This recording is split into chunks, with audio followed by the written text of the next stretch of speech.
نحمده ونصلي ونسلم على رسوله الكريم وعلى آله وصحبه أجمعين أما بعد أعوذ بالله من الشيطان الرجيم بسم الله الرحمن الرحيم ناظرین و سامعین السلام علیکم ورحمۃ اللہ وبرکاتہ۔ قیامت سے پہلے کیا کیا ظاہر ہوگا، دنیا میں کیا کیا واقعات اور کیا باتیں دیکھنے کو ملیں گی، ان کا کچھ بیان۔ یاجوج اور ماجوج کا ذکر آج کروں گا، اس سے پہلے ایک بات، اور وہ یہ کہ یہ جتنی باتیں آپ کو بتائی جا رہی ہیں یہ قرآن و حدیث کے مطابق۔ علماء اسلام جو پہلے تھے انہوں نے محنتیں کی، چیزوں کو جمع کر دیا۔ ہم شرح کرتے ہوئے کوئی بات زیادہ کر لیں، ہمارے لفظ زیادہ ہو جائیں، محنتیں ہو چکی، سنیے گا توجہ سے۔ قالوا یا ذا القرنین ان یاجوج وماجوج مفسدون فی الارض، انہوں نے کہا اے ذو القرنین، بے شک یاجوج اور ماجوج زمین میں فساد مچاتے ہیں۔ یہ حضرت سکندر ذو القرنین ان کا بیان۔ دوسری آیت میں حتی اذا فتحت یاجوج وماجوج وہم من کل حدب ینسلون، یہاں تک کہ جب کھولے جائیں یاجوج اور ماجوج اور وہ ہر بلندی سے ڈھلکتے ہوں گے۔ آپ نے قرآن کریم سے یاجوج اور ماجوج کے الفاظ سن لیے، انگلش والے گوگ میگوگ کہتے ہیں۔ یہ کون ہیں، یہ ان کی اصلیت اور واقعہ کیا ہے، اس حوالے سے آپ کو کچھ باتیں بتاتا ہوں۔ میرے آقا کریم صلی اللہ علیہ وسلم کا ارشاد ابن ماجہ میں ہے، حضرت حذیفہ ابن اسید رضی اللہ عنہ اس کے راوی، آقا کریم نے فرمایا جب تک 10 نشانیاں ظاہر نہ ہوں قیامت قائم نہیں ہوگی۔ مغرب سے سورج کا طلوع، دھواں دخان، دابۃ الارض جو جانور ہے، یاجوج اور ماجوج، حضرت عیسیٰ علیہ السلام کا نازل ہونا، 3 خسوف یعنی سورج گرہن مختلف قسم کے، آگ جو قصر عدن سے نکلے گی، یہ وہ نشانیاں جب تک یہ ظاہر نہیں ہوں گی قیامت قائم نہیں ہوگی۔ اب اس میں یاجوج اور ماجوج کا بھی بیان ہے۔ یہ یاجوج اور ماجوج ہیں کون؟ یہ بنو آدم، حضرت آدم علیہ السلام ہی کی نسل سے ہیں۔ حضرت آدم علیہ السلام، ان کے ہاں جڑواں بچے پیدا ہوتے تھے، ہر سال ایک لڑکا اور ایک لڑکی۔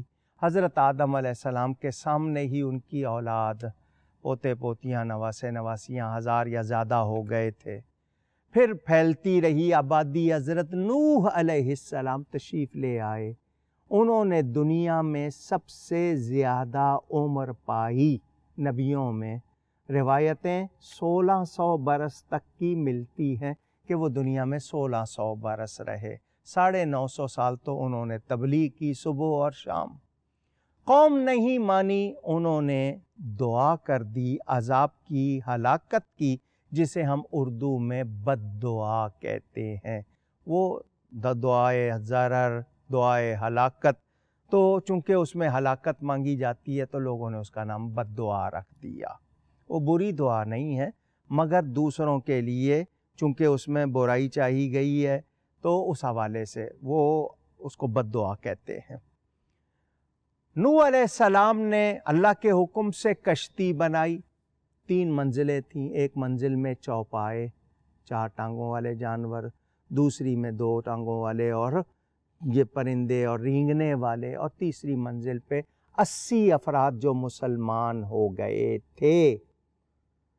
یہ بقائے نسل کے لیے وہ لیے۔ اللہ تعالیٰ نے آسمان سے بھی پانی برسایا، زمین سے بھی پانی نکلا، پانی پانی پہاڑ ڈوب گئے، پوری دنیا طوفان نوح میں ختم ہو گئی۔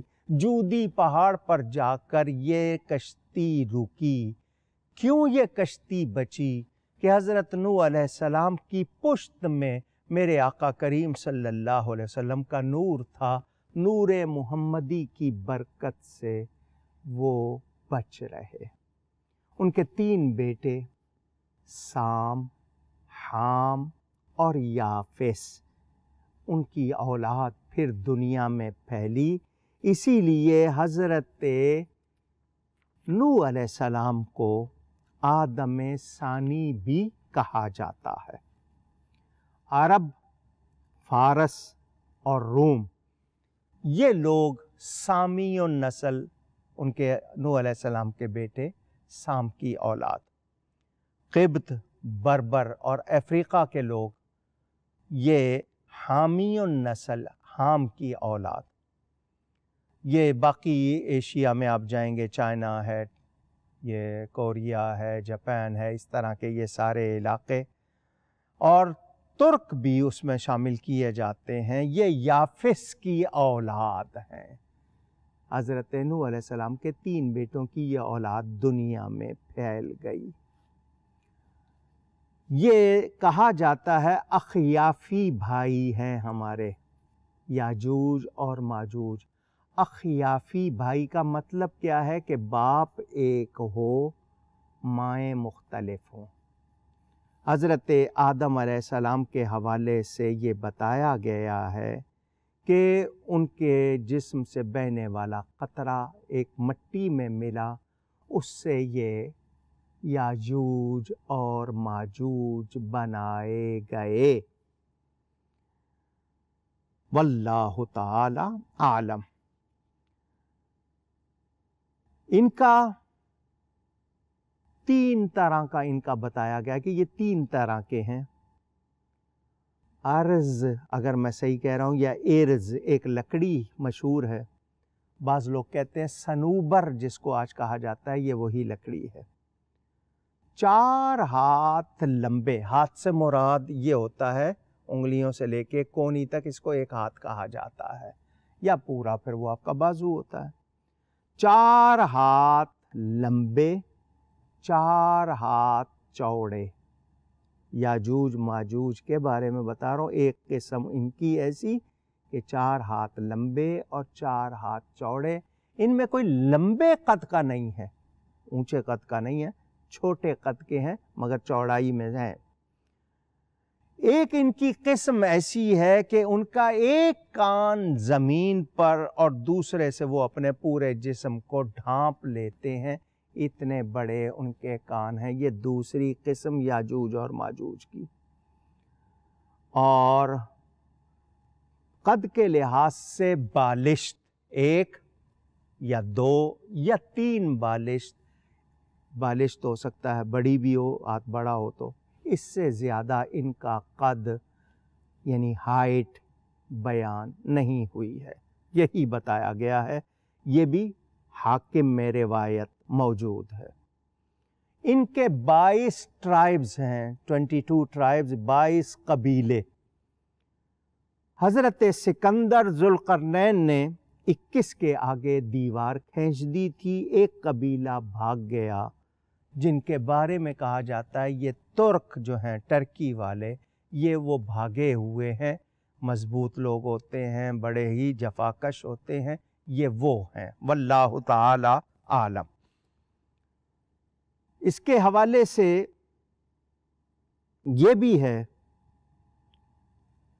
کہ یہ یاجوج اور ماجوج کتنی تعداد میں ہیں، ذرا یہ بھی ایک سن لیجئے اور اس بات پر حیرانی ہوگی۔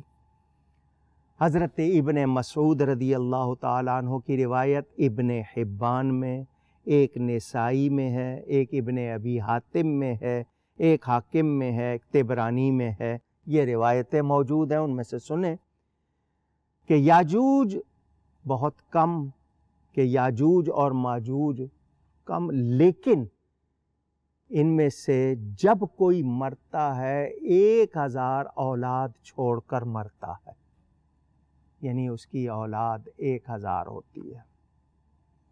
ان میں سے جب بھی کوئی ان کی اپنی عورتوں سے تعلق قائم کرتے ہیں تو 1000 اولاد چھوڑ کر مرتا ہے، یا اس سے بھی زیادہ، یہ نسائی میں ہے۔ جتنا چاہیں وہ، یعنی کہا گیا ہے کہ ان کے لیے درخت ہیں، جتنا چاہیں وہ ان میں بیج ڈالیں۔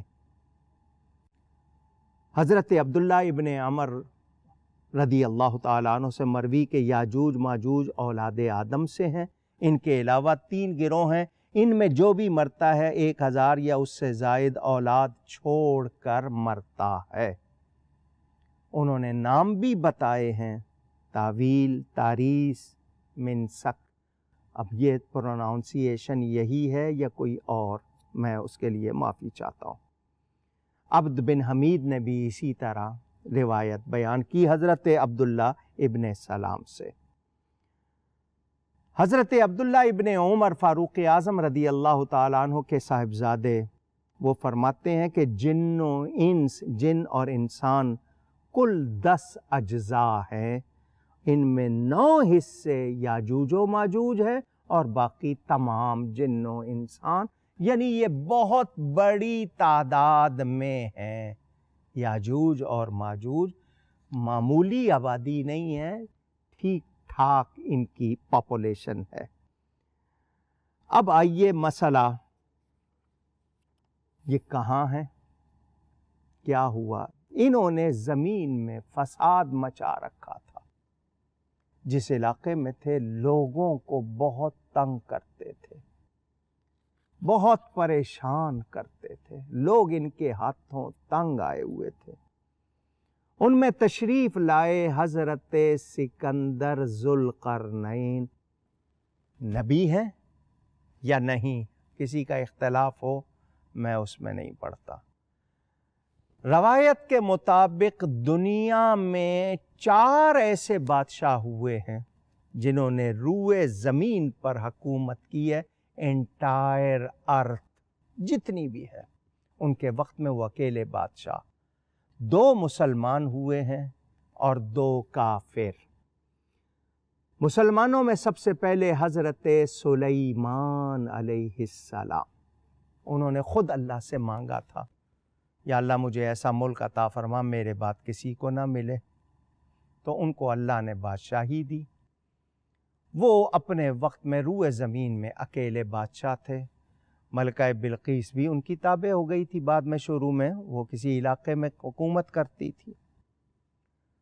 دوسرے مسلمان حضرت سکندر ذوالقرنین، میں نے ابھی آپ کو سورہ کہف کی آیت میں ان کا نام بھی سنایا، یا ذوالقرنین۔ یہ مسلمان، ان کے زمانے میں بھی یہی بادشاہ تھے، کوئی اور بادشاہ نہیں تھا۔ کافروں میں ایک نمرود اور دوسرا بخت نصر، مگر ایران والے بخت نصر کہتے ہیں، بخت نصر ہم نے جیسا پڑھا ہے میں وہ سنا رہا ہوں۔ یہ بھی 2 ایسے کہ ان کے زمانے میں یہی بادشاہ تھے۔ یہ زمانہ تھا یاجوج ماجوج جب تھے، اس وقت حضرت سکندر ذوالقرنین رضی اللہ تعالیٰ عنہ کا 4 بادشاہوں کا میں نے آپ کو ذکر کیا، ایک 5ویں کا ذکر بھی سن لیجئے، جس کے زمانے میں صرف وہی بادشاہ ہوں گے، اور وہ حضرت امام مہدی رضی اللہ تعالیٰ عنہ، جن کا ذکر آپ سن چکے ہیں۔ جب وہ آئیں گے تو وہ بھی اکیلے بادشاہ ہوں گے۔ پھر حضرت عیسیٰ علیہ السلام۔ یہ حضرت سکندر ذوالقرنین جب اس علاقے سے گزرے، کچھ لوگ الیگزینڈر کہہ کے سکندر اعظم خلط ملط کرتے ہیں۔ خلط ملط کرنے کا مطلب ایک کی بات دوسرے میں مکس کر دیتے ہیں۔ یہ حضرت سکندر ذوالقرنین جو ہیں، میں نے قرآن اور حدیث کے مطابق بیان کیا، وہ الیگزینڈر جس کو کہتے ہیں یا سکندر اعظم، وہ کون تھا؟ واللہ عالم۔ کیونکہ میں خام خواہ اختلاف بھی نہیں کروں گا اور خام خواہ حمایت بھی نہیں کروں گا، مجھے ثبوت چاہیے، دلیل ہوگی، تائید ہوگی، ضرور مانوں گا۔ حضرت سکندر ذوالقرنین سے عرض کی گئی کہ انہوں نے ہمیں برا حال کر دیا یاجوج ماجوج نے۔ تو حضرت سکندر ذوالقرنین پہاڑوں کے درمیان، پہاڑی سلسلہ ہوگا، پہاڑوں کے درمیان دیوار بنائیں گے لوہے اور تانبے سے۔ اور قرآن کے الفاظ ہیں اعینونی بقوہ، وہ لوگوں سے کہیں گے کہ قوت کے ساتھ میری مدد کرو۔ بندے بھی مدد کرتے ہیں، بندوں کو مدد کرنے کی طاقت عطا کرنے والا اللہ تعالی۔ اللہ کی عطا کے بغیر کوئی مدد نہیں کر سکتا۔ ہمیں حکم دیا گیا ایک دوسرے کی مدد کرو، نیکی بھلائی کے کاموں میں، برائی کے کاموں میں ایک دوسرے کی مدد نہ کرو۔ ہمیں کہا گیا کہ نماز اور صبر سے مدد چاہو، تو مدد کا بیان بندوں کے حوالے سے بھی ہے۔ خود نبی کہہ رہے ہیں میری مدد کرو۔ وہ ایک دیوار بنائیں گے، لوہا اور تانبا، اتنی مضبوط کہ اس کو توڑا نہیں جا سکے گا۔ اس کی جڑیں نیچے تک، گہرائی بھی بتائی گئی ہے کتابوں میں کہ کتنی گہرائی پہ وہ دیوار بنائی جائے گی۔ دیوار جب بن جائے گی تو یہ لوگ یاجوج ماجوج اس دیوار کے اس طرف رہ جائیں گے، اس کو پار نہیں کر سکیں گے۔ اس دیوار کو سد سکندری کہتے ہیں۔ سد کے معنی رکاوٹ، آپ کہتے ہیں نا سد باب کر دیں، یہ سد باب، باب دروازے کو کہتے ہیں، یعنی دروازہ روک دیں برائیوں کا۔ تو سد باب، تو آپ نے صد کا لفظ سنا ہوگا، کچھ لوگ سین کے نیچے زیر بھی لگاتے ہیں، واللہ عالم۔ سد سکندری یہ اس دیوار کو کہا جاتا ہے جو حضرت سکندر ذوالقرنین نے یاجوج اور ماجوج کو اسٹاپ کرنے کے لیے، دیوار کے اس پار لاک ڈاؤن کرنے کے لیے، ان کو وہاں بلاک کرنے کے لیے بنا دی۔ وہ اس دیوار کے پیچھے ہیں، ان پہ لاک ڈاؤن ہے، کمپلیٹ لاک ڈاؤن، جزوی نہیں، کمپلیٹ لاک ڈاؤن۔ وہ اس سے دیوار کو کراس نہیں کر سکتے۔ وہ دیوار ان کے لیے ایسی ہو گئی کہ وہ اسے نہ پار کر سکتے ہیں، اتنی قامت نہیں ہے کہ چڑھ سکیں۔ وہ روزانہ اس دیوار کو توڑنے کی کوشش کرتے ہیں۔ اور کیا ہوتا ہے یہ آپ کو جاننے کا شوق ہوگا۔ اگلی نشست میں یہ مزید تفصیل آپ کو سناؤں گا۔ گفتگو میں مجھ سے کوئی غلطی ہوئی ہو، اللہ کی بارگاہ میں توبہ کرتا ہوں۔ بہت شکریہ۔ والسلام علیکم ورحمۃ اللہ وبرکاتہ۔